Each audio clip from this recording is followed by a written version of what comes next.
dis-moi, coach, Oui, je fais absolument jamais les mollets. oui. Est-ce que tu aurais une astuce pour que je les fasse? Ouais, j'ai une astuce pour toi. Tu verras, je vais te montrer. Ok. En fait, on va faire ce qu'on appelle un superset.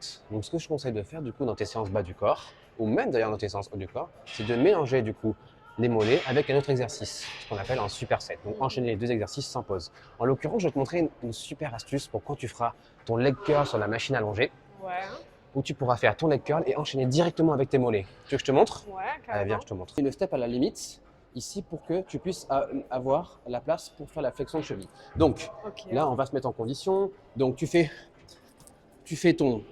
ta série de d'ischio. Ok, bon, là, c'était pas les bons réglages, mais c'est pas grave.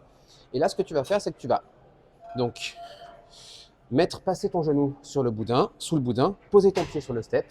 Et là, ce que tu vas faire, c'est que tu vas envoyer le talon vers le sol et monter le plus haut possible.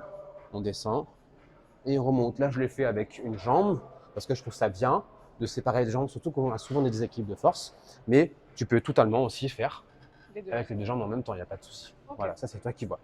Et ce qui est bien, du coup, c'est que tu pourras augmenter progressivement la charge pour faire de la surcharge progressive, la fameuse. Ok? Tu veux essayer? Ouais. Donc, voilà, parfait.